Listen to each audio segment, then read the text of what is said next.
Hello दोस्तों, नमस्कार, जय हिंद, भारत माता की जय। कैसे हैं आप सभी सनातनी? आशा करता हूं आप सभी लोग अच्छे होंगे। दोस्तों, अभी आपने कुछ दिन पहले सुना होगा कि यूपी में विधानसभा चुनाव हो रहे थे, जिसमें उपचुनाव था, जिसमें कि रामपुर और आजमगढ़, ये तो ऐसी सीटें थी जहां पे कि बीजेपी का खाता नहीं खुलता था, बीजेपी हमेशा हार जाती थी। तो इसी की बात हम करेंगे इस वीडियो में और आपको सिलसिलेवार चीजें दिखाएंगे कि किस तरीके से आजमगढ़ में दिनेश लाल यादव यानी निरहुआ ने किस तरीके से विजय पाई और उनकी प्रक्रिया कैसी थी, उन्होंने प्रचार कैसे किया और उसके चुनाव जीतने के बाद, यानी जी हां, निरहुआ जी के चुनाव जीतने के बाद विपक्षी पार्टियां जो धरातल पे गिर गई, उन्होंने क्या प्रतिक्रिया दी, उनके हिमायतियों ने क्या प्रतिक्रिया दी और किस तरीके से रिएक्ट किया, ये सारी चीजें हम आपको दिखाने जा रहे हैं इस वीडियो में। तो चलिए स्टार्ट करते हैं।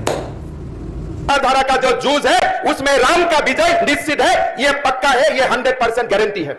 गुलशन सा मेरे सरकार आए हैं, सजा दो घर गुलशन सा मेरे सरकार आए हैं। जनता कह रही है यूपी प्लस योगी की जनता कह रही है यूपी प्लस योगी बहुत है उपयोगी, प्लस योगी बहुत है।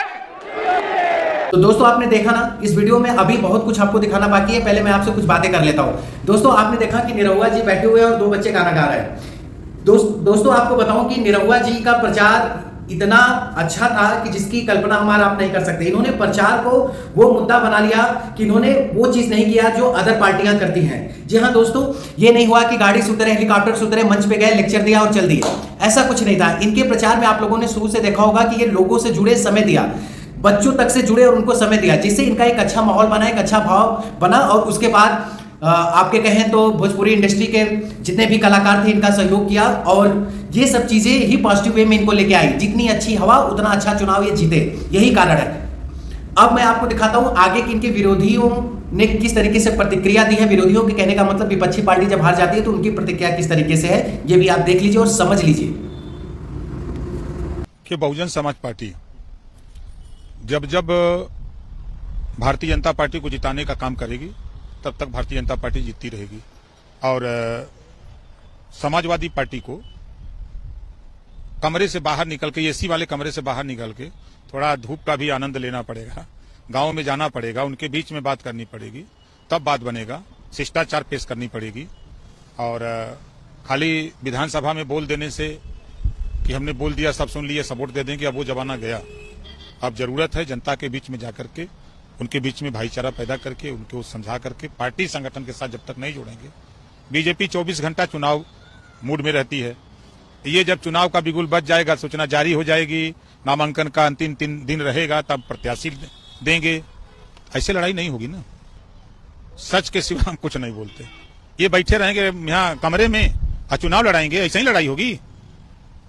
कम से कम एक टीम भावना से काम करती है टीम। हम लोग जूझ रहे हैं क्षेत्र में, ये बैठ के लखनऊ में एसी का हवा ले रहे हैं। जगह रहने वाली है, आखिरी समय पर वहीं रह जाता है। ये नहीं जा सकते थे, इनको भी जाना चाहिए। भेज दिए कि जाओ योद्धा तुम लड़ो, कमांडर लापता रहे। ये कौन सा खेल है?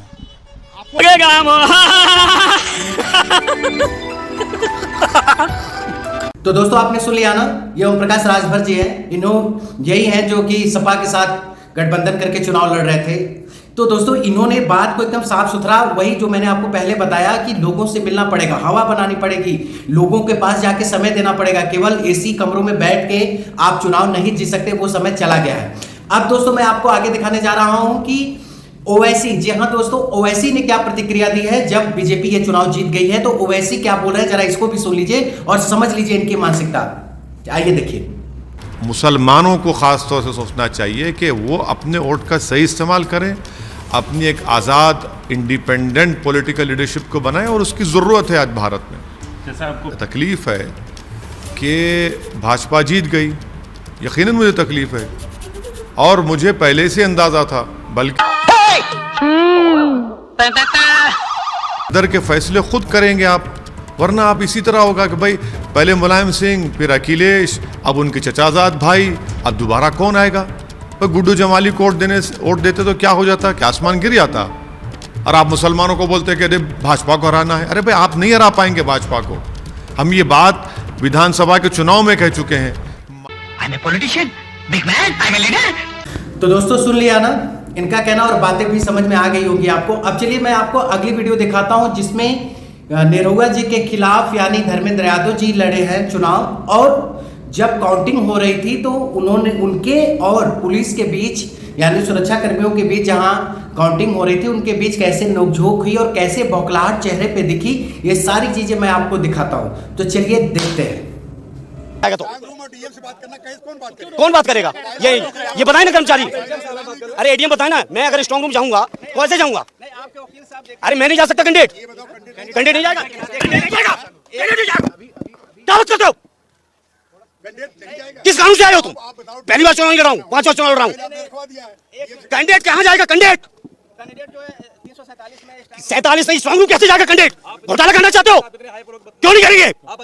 क्यों नहीं करेंगे? आप जल्दी जल्द कर सकते हैं, कर सकते हैं। आप बात करिए अपने डीएम से। बेईमानी कराना चाहते हो? मशीन बदलना चाहते हो? अंदर मशीन बदलना चाहते हो? हम लोग नहीं जाएंगे तो जाएगा कौन? हुआ ये लोग बेईमानी कराने के मशीन बदलना चाहते हो अंदर से? पार्टी के बर्दाश्त नहीं करेंगे। ये आजमगढ़ है। ये क्यों रोक रहे थे? पूछो से क्यों रोक रहे थे? क्यों रोक रहे थे? क्यों स्ट्रांग रूम बदलने का निर्देश था क्या? मशीनें बदलने का निर्देश था? मशीनें बदलना चाहते हो? दोस्तों आपने देखा ना धर्मेंद्र यादव जी किस तरीके से गुस्से में थे और बौखलाए हुए थे। और जाहिर सी बात है कि हो भी सकता है अगर किसी इंसान के अंदर शंका हो जाती है कि ये चीज ऐसा हो सकता है तो वो जाहिर सी बात है परेशान रहता है। तो कहने का मतलब ये दोस्तों कि अब देखिए इनका जवाब अगर हम समझे तो निरहुआ जी किस अंदाज में दे सकते हैं। तो आइए दिखाते हैं हम आपको।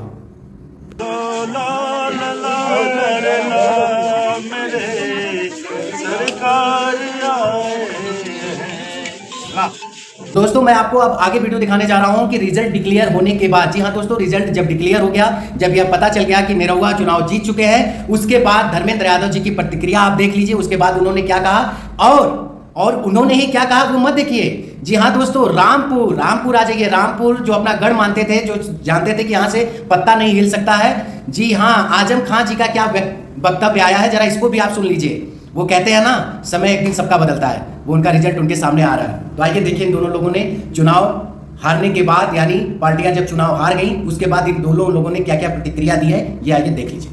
करने का पूरा टेंडर लेके ये बहुजन समाज पार्टी के नेता और यहाँ के उम्मीदवार लगे हुए थे। इसलिए मैं इस मौके पर कहना चाहता हूं, अपने माइनॉरिटी के लोगों के बीच कम से कम मेरी हार से ही सबक ले लो। उत्तर प्रदेश के अंदर कोई भारतीय जनता पार्टी से लड़ रहा है और कोई लड़ेगा तो केवल और केवल समाजवादी पार्टी और उसके नेता माननीय अखिलेश यादव जी। और आप भी जब ताकत नहीं दोगे या ताकत देने में कंजूसी कर दोगे तो बताओ मेरे साथियों, भारतीय जनता पार्टी से कैसे निपटोगे? कब तक धोखा खाओगे? हर मौके पे इन्होंने 4-4 बार सरकार मिलकर बनाई। जब मौका मिला भारतीय जनता पार्टी की जरूरत पड़ी, अभी विधानसभा के चुनाव में अगर आपकी सरकार नहीं बनी है आज उत्तर प्रदेश में, तो इसके पीछे भी बहुजन समाज पार्टी और भारतीय जनता पार्टी का गुप्त समझौता था। और आजमगढ़ के मेरे लोग जो नहीं समझ पाए इस चीज को, कम से कम आज इस हार के बाद बंद कमरे में अकेले में सोचना कि आपकी थोड़ी सी और दुआएं मिल जाती तो आजमगढ़ से भारतीय जनता पार्टी का कभी खाता नहीं खोलने देते। इसे ना आप चुनाव कह सकते हैं ना चुनावी नतीजे कह सकते हैं। 900 वोट का पोलिंग स्टेशन और 6 वोट बस्ती है मुसलमानों की। 500 का पोलिंग मोहल्ला है मुसलमानों का, 1 वोट।